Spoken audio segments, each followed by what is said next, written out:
Howdy everybody, this is Omar, your audio amigo, back with another episode of Thrifty Tunes for y'all, and this one is sorta special.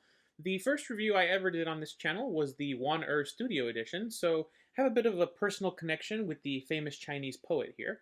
And now the legendary original Wan'Er has a successor. These are the appropriately named Tangzu Wan'Er S.G. priced at $20 for the standard version here and $24 for the USB C version here. As the follow-ups to a very well-renowned and highly popular IEM, Tangzu went ahead and did a bit of a redesign on this thing. New cable, new accessories. Is this sequel more Terminator 2 or is it Caddyshack 2? Let's find out. If you've ever unboxed the original Wan'Er or the Wan'Er Studio Edition, you'll be very familiar with the unboxing experience on the Wan'Er 2. It's extremely similar, just a couple of differences. You still get a cable and a set of standard Tangzu silicone ear tips, this time in a nice black color. But you also get a full set of Tangzu's Tangsan Kai tips in standard bore sizes, which is a pretty great inclusion. A full set of those Santai tips will set you back $20 on Amazon or $12 plus shipping on a bunch of other sites. So yeah, that's a pretty wonderful inclusion there. Other than that, you don't get a cleaning cloth like you do on the original Wan'Er, but what you do get is a little cardboard card here of the box art that is designed to go in the Tangzu stand that you see here. I think the premium ear tips are honestly the biggest deal here. Part of the reason the original Moondrop Chu was so well regarded is that it came with a full set of Moondrop's spring tips, which were $20 at the time. And, you know, like that, you can make the argument here that what you're essentially doing here is buying a set of Santai ear tips as well as the cable and getting a free IEM in the package. I think that's really good overall. Accessories, while not the greatest, I would have liked to have seen maybe a carry pouch. I still think is super solid, especially at this price range. The cable here, in my opinion, is one of the big upgrades that the Wan'Er 2 offers over the original Wan'Er. This is a 2-wire twist with individual wires going to each of the 2-pin connectors here. The coating here isn't quite as nice as the coating that's on the Yuhuanji's wire, but it's pretty close and it still feels pretty nice in the hands. It doesn't come across as rubbery or sticky at all. We've changed from a plastic right-angled connector to a 3.5mm connector with a metal barrel. No branding on it, but it's still pretty nice. The hardware on this cable is the same sort of metal, and it feels honestly near identical to the hardware that's on the Yuhuanji's cable. It's just less shiny if you get my drift. The Yuhuanji's hardware is a bit more polished than this. There is no chin slider here, as you saw, which is a bit odd. I think that's to do with the microphone on the USB C connector, which we'll talk about here in a second. But yeah, the 2-pin connectors, as you noticed, are 2-pin. That's a big change over the original Wan'Er. The original Wan'Er was famously QDC. I don't want to get into the connector wars here. Just know that while 2-pin isn't my favorite IEM connector, I personally do prefer standard 2-pin to QDC. As I said, the cable also comes in a USB C variant. Pull it out here. Same exact hardware in terms of the 2-pin connectors and the Y-split, as you can see here. Only differences are you get a USB C connection. Again, no branding here. I will say it is the seamless type, which is very nice to see. And you also get a inline play pause button with a microphone that sounds a little like this. The first catapult tested was designed by US Navy and civilian personnel under the direction of Captain Chambers and was set up on the dock at Annapolis, Maryland in August 1912. It consisted of a wooden carriage with rollers mounted on steel tracks. Like the Wright brothers' plane, the carriage was pulled by a cable, which was attached to the crosshead of a piston working in a cylinder. The propulsion force was compressed air. The carriage and the plane were both unattached to the rails. On the first test, with a Curtiss E hydroplane piloted by Lieutenant T.G. Ellison, U.S. Navy, the aircraft lifted off the carriage before completing the full run and, while at transition speed, was caught by a cross gust of wind which caused it to stall and dive into the water below. But yeah, as I said overall, you know, I think this cable is a huge upgrade over the one on the original Wan'Er, and I really like it. I think it's very, very nice, especially at this price range where things don't have the best cables. I'm going to bring in the original Wan'Er and grab the clear one here to take a closer look at the construction. The new Wan'Er has been completely redesigned with cues and ideas taken from the Wan'Er Studio Edition as well as the Yuhuanji, at least that's the way that it comes across to me. You can see here that while the overall height of the IEMs is the same, the nozzle of the Wan'Er 2 is shorter. And as you can see, the new Wan'Er is also a bit thicker overall in terms of just the way the build is done. It's overall similar in terms of the sort of perimeter of the IEM, but the indent here on the bottom has been filled in on the Wan'Er 2, and it's also grown a bit of a bulge right there that was not present on the original, as you can see here. We'll see how all of these changes impact comfort later on. I will say, in terms of plastic quality, they feel extremely similar. The ventilation hasn't changed. They both have the vent above the driver and the vent off to the side for the rear volume. Like with the original, I didn't experience any driver flex or pressure buildup issues with these, so well done, Tangzu. Overall, while the shape is different, the overall plastic quality is similar. I'm expecting similar durability to the original, although we probably won't see as many reports of the QDC connector snapping off. We might just see more reports of the cable breaking off, so we'll see. So let's pull up the specs for the Wan'Er 2. As on the original, the Wan'Er 2 is powered by a single 10mm dynamic driver with a PET diaphragm. Tangzu says that they've completely redesigned the driver to just make it more robust, distort less, and be easier to drive. That last point I will say is 100% true. The impedance is down and the sensitivity is up, meaning that you will get more volume at the same given power level compared to the original Wan'Er. I actually found the minimum volume on the USB C version to be a bit too loud for me on certain tracks when I was using it with my iPhone 15 Pro. So if you're a low volume listener, I would go for the standard 3.5mm version or the 4.4 version instead, since the USB C volume on certain phones might be a little bit too high for you. Interestingly, despite the larger shells, these are a gram or so lighter than the original Wan'Er, but the cable makes them a little bit heavier package overall. The nozzles are wider than on the original, but shorter, and a very similar design to the nozzles on the Yuhuan-G and on the Wan'Er Studio Edition. The Wan'Er 2 also does not change frequency response when exposed to impedance adapters or when connected to a higher output source, so don't worry about that. The stock cable impedance isn't out of the ordinary. Overall, specs are looking very typical. But now it's time for the cool wall. We'll go ahead and start off with a bit of a nitpick. I really wish Tangzu had launched the Wan'Er 2 here with the same color options as the original Wan'Er. Black and white are nice, they go with everything, but the jade and the blue versions of the original Wan'Er are notably absent here, and I just feel like they're just the superior looking ones, honestly. But, we have black and white available to us, so we'll go ahead and take a look at them. The white ones feature this sort of wavy design with the gold lettering and a gold stereo indicator there at the bottom. The black, on the other hand, features the same gold lettering and same gold stereo indicator, but it has a bit of a dragon motif with a white outline going on here. I dig the more see-through look of the white Wan'Er, but, there's a dragon on the black one, so obviously these are going to be cooler to me. Overall, both of these are going to wind up in cool on the cool wall. But I do sincerely hope that we see jade and blue versions of the Wan'Er 2 coming to the market very soon. Tangzu also consider red and yellow. I think more colors, more better, especially here in the budget market. Of all the IEM manufacturers that I have put before the ladies, Tangzu has the best track record by a fair margin with the Council of Ladies. The lead designer there just seems to have a finger on the pulse of the Council of Ladies, so let's see if the trend continues here. We'll go ahead and start by seeing if they prefer black or white, and it's a clean sweep in flavor of black here, so I'm feeling pretty good. Dragons are just too cool. However, it does look like I may have announcer cursed the Wan'Er here.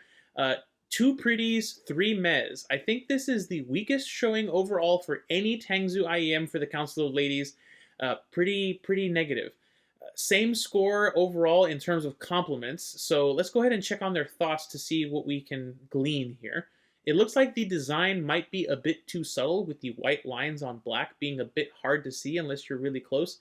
Again, I can't help but wonder if a jade or sapphire or ruby or amber version would have done a little bit better for the Council of Ladies here. If they do announce a jade or a sapphire, I will probably pick it up and send it to them and see what they say. But for now, yeah, the weakest showing of any Tangzu IEM. Bummer.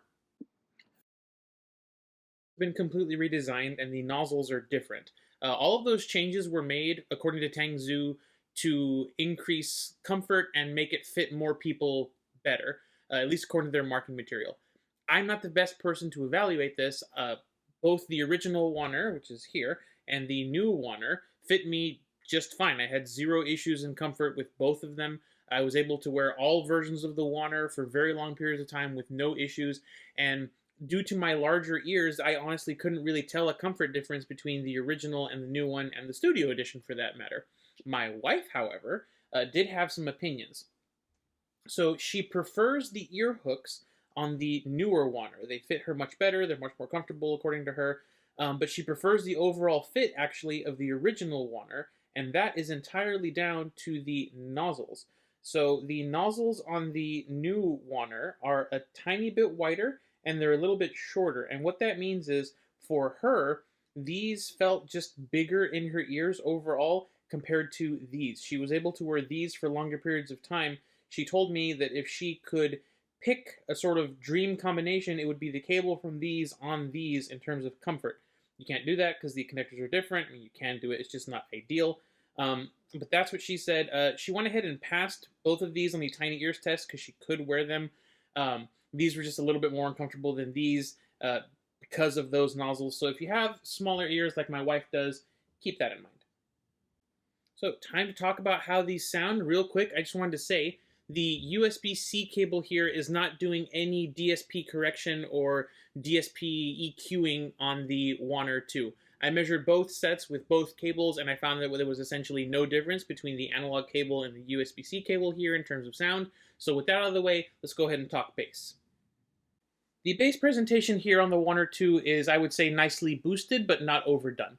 The low rumbles in the beginning of Tiesto and Seven's Boom collaboration are nice and rumbly without getting too intense. The mid-bass notes have great punch and slam to them, and this track was a lot of fun to listen to on the Wan'Er 2. Good replay here. As far as bass guitar and kick drums goes, I feel like they have good energy. The kick drum and the bass guitar that sort of punctuate the vocals in Falco's Vienna Calling sound very thumpy and authoritative. It gives the track this great low-end energy. It helps balance out the synths and the sort of brighter vocals. Pretty good replay there as well. The bass on the Wan'Er 2 might be boosted, but I feel it's pretty well balanced and it isn't overdone. The fact that the bass boost is pretty subtle, I think, and not overdone, leads to a mostly clean and unbothered mid-range. The lower mids are ever so slightly warmed up, but again, it's in that way that I find is nice and pleasant for my ears. Yes's roundabout sounds nice on the Wan'Er 2. The bass guitars, the organs, regular guitars, the vocals, all of that is very well balanced in the mix. There's a little bit of extra warmth to some of the vocals that just helps the track overall in terms of tonality, and the replay was really nice. I'm happy to report that, like the original Wan'Er, the Wan'Er 2 has that same female magic with female vocals.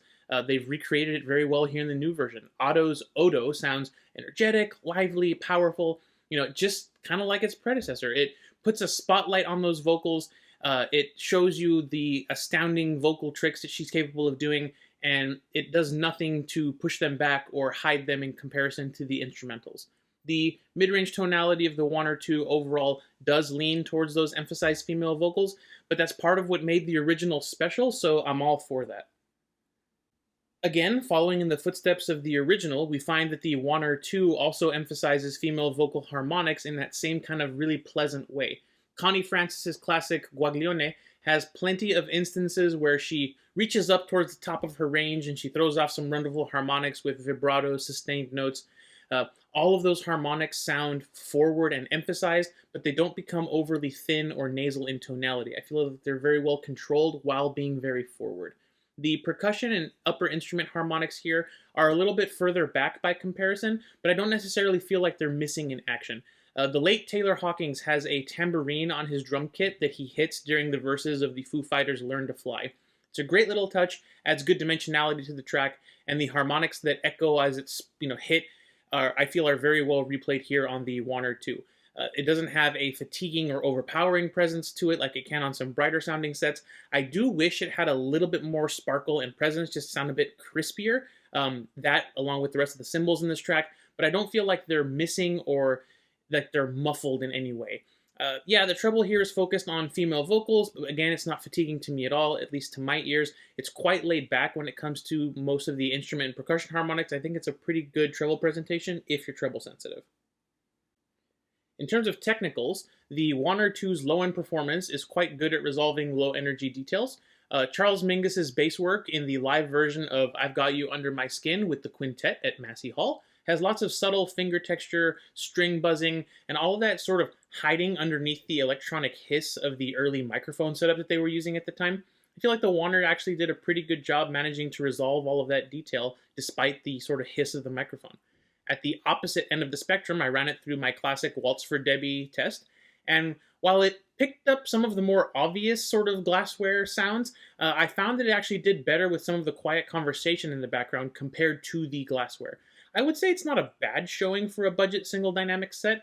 Accounting for the more relaxing tuning here, I would put this roughly in line with the rest of the sort of good single DD sets at this price range, essentially level with like the Moondrop Chu and everything else in that sort of price range. It doesn't quite reach the level of the EW200, but I mean, that's twice the price, so it's to be expected. Stereo separation here on the Wan'Er 2 is quite nice. The cymbal shift effect on Ted Nugent's Stranglehold sounds nice and wide here. The tone shifts from ear to ear. It's nice, it's very easy to perceive, the imaging is good, no real complaints as far as stereo separation goes.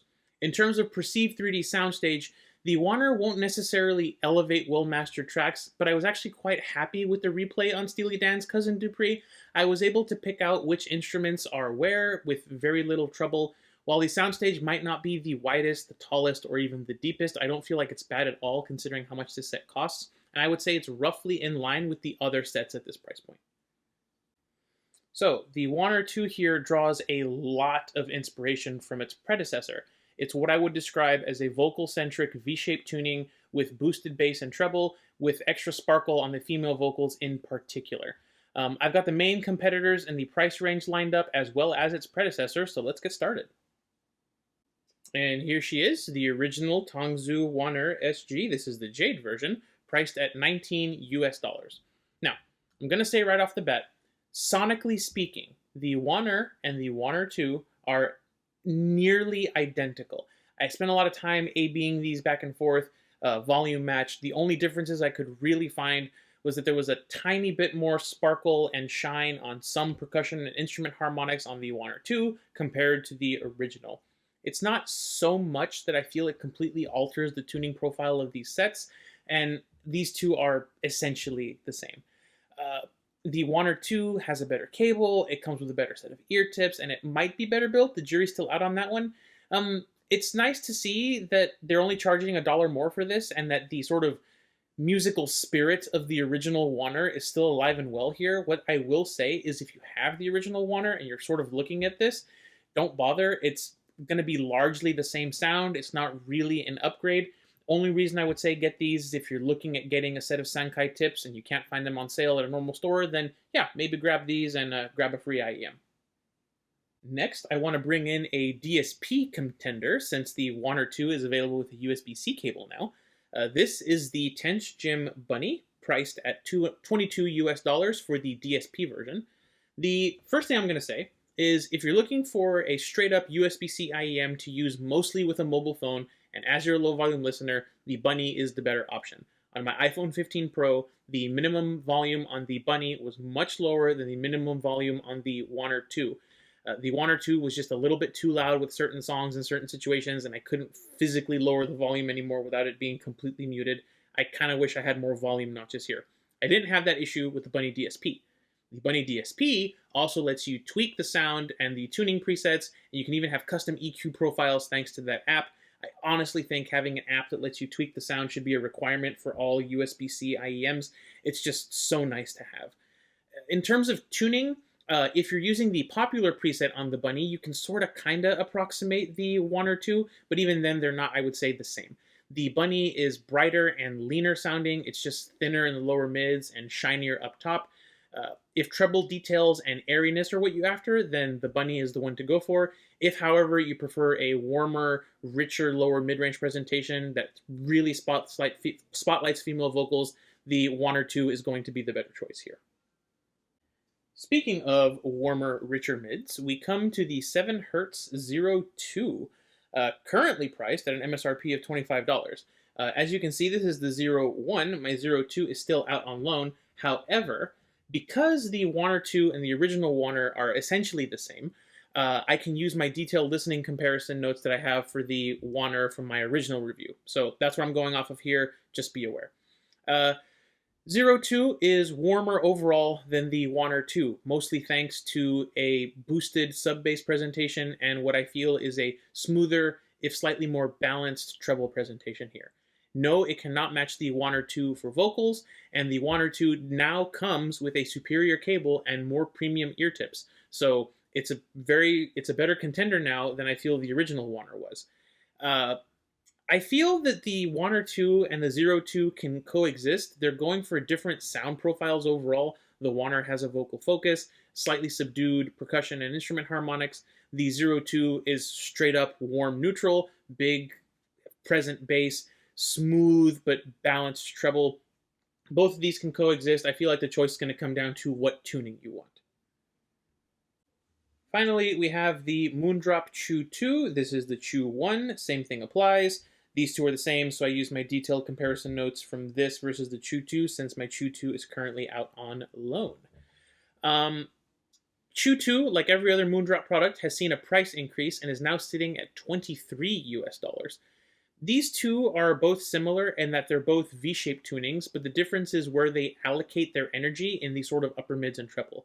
The Chu 2 are a bit more focused on instrument and percussion harmonics. I feel like the treble overall here is smoother, cleaner, just overall a more balanced treble presentation compared to the Wan'Er 2. The Wan'Er 2, as you all know, uses all of that energy in the upper frequencies on vocal harmonics, and it puts a big old spotlight on those female vocals. Like with the 02, I feel like the Chu 2 and the Wan'Er 2 can coexist very well. If you prefer better instrument harmonics, that brighter sound, an overall all-metal build that is sturdier, the Chu 2 is there for you. If, however, you live in a humid area and you're worried about the corrosion issues on this, and you have a library that's absolutely jam-packed full of female vocals, the Wan'Er 2 is probably more suited for you. Let's do a quick wrap-up and summary. The Wan'Er and the Wan'Er 2. Essentially the same IEM, except for, build and included accessories. The Wan'Er 2 has maybe a touch of extra energy in the treble, at least my units do. Main difference is, as I said, accessories, build quality. 02 is the option on the table for those of you who are looking for a warmer sound. It has much rumblier bass and smoother treble than everything else here.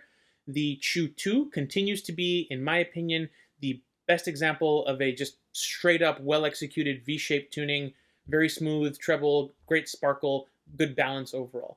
The Bunny is probably the most versatile IEM here, thanks to that USB C connection and the added functionality from the app.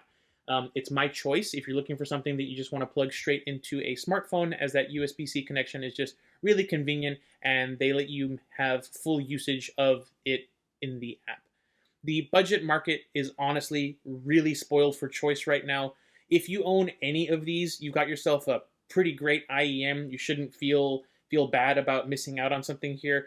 These are all fantastic in their own different ways. But enough about everybody else. Let's go ahead and find out where the Tangzu Wan'Er 2 are going to end up on the Audio Amigo Arbitrary rating scale. As the thumbnail of the video implies, Tangzu didn't fix what wasn't broken. They addressed what I feel were the most common external factors holding back any recommendations of the Wan'Er. They saw all the posts of Wan'Ers with broken QDC connections, and they switched to a 2-pin connector. Now they'll see more cable broken posts, but who knows. They saw how many people were immediately ditching the stock cable, and they upgraded the stock cable. Good work. Then they took a leaf out of Moondrop's playbook, and they included a set of premium ear tips that, depending on where you shop, could be the cost of the IEM itself. There are a few IEMs in this price range that I feel people are buying just to get the accessories. The Truthier Gate, for example, I know a lot of people buy just for the cable. Same goes for the TRN Conch. If you want TRN T-tips and a modular QDC cable, the Conch is a fantastic option. And now I think, honestly, the Wan'Er 2 joins the list. If you just want a solid, nicely built 2-pin cable and some Sankai tips, the Wan'Er 2 is here for you. Part of me is really happy they didn't change the tuning on the Wan'Er 2 compared to the original Wan'Er. Yes, there are things with better resolution than this, and yes, there are IEMs with a more satisfying bass presentation than this. But as I mentioned in my original Wan'Er review, no other budget set really does what these do with female vocals. And even though it's what I would call a female vocal specialist, I think it's good enough at everything else that it still makes for a very solid all-rounder. The original Wan'Er earned a score of But I Like This, and the Wan'Er 2 is actually going to move up to This Is Brilliant, mostly because the new cable and those premium ear tips make it a much better value than the original. As I said, it's not the best all-rounder in this price range, but when you take into account the very nice cable that's right up as one of the best in this price range in my opinion, and the premium ear tips, I think as a package, this is one of the better options in this price range, especially if you're new to the hobby. But I'm getting a little bit ahead of myself there. Let's talk about who shouldn't buy this set. As I've said, if you own the original Wan'Er, I don't really recommend this for you. It will be extremely similar in terms of sound to what you already have, and I don't think you'll see much of an upgrade here. Save your money and move up in the price bracket. I also don't think this is a set for bass heads or treble heads. There won't be enough energy at either end of the spectrum to keep y'all happy. Finally, I will say, if you already have another budget set, like the ones I mentioned in this comparison, the Chu 2, the Bunny, the Zero 2, the Gate even, the EW100P, some of the cheaper KZ sets, I don't think this set is going to represent a huge upgrade over what you have unless you want something female vocal focused. However, if you want a set of Tangzang Kai tips and a nice 2-pin cable, why not get a free IEM thrown in? It's just a pretty good value proposition. Like its predecessor, I also think this is a great option if you've got a library that's jam-packed of female vocalists and you're looking for like a cheap beater set that will sound absolutely amazing with that whole library. With the new accessories package, I think this is a pretty fantastic option as a sort of my first IEM. The cable is nice enough that you can carry it forward to other sets that might not have as nice a cable, and those Tangzang Kai tips work really, really well, especially if you're one of those people that experience air pressure issues with IEMs. The pressure relief on here actually works fairly decent from people that I've talked to, so yeah, just a pretty good my first IEM kit. Wish it had a case, not super necessary. But that's going to do it for the Wan'Er 2. A solid increase in value proposition over the original Wan'Er with the same overall tuning. And I'm going to say it again, if it ain't broke, don't fix it. The original Wan'Er was very highly recommended for good reason, and the Wan'Er 2 is the same thing, but now you get a better package around it. Tangzu, if you're watching, please fast track the Jade Sapphire variants for the Wan'Er 2. I want to see the design you're going to go for. Also, please consider the Ruby and Amber variants. Going for a bunch of different colors in a budget set lets people sort of collect them all and match them to outfits, and it's just a great option to have, honestly.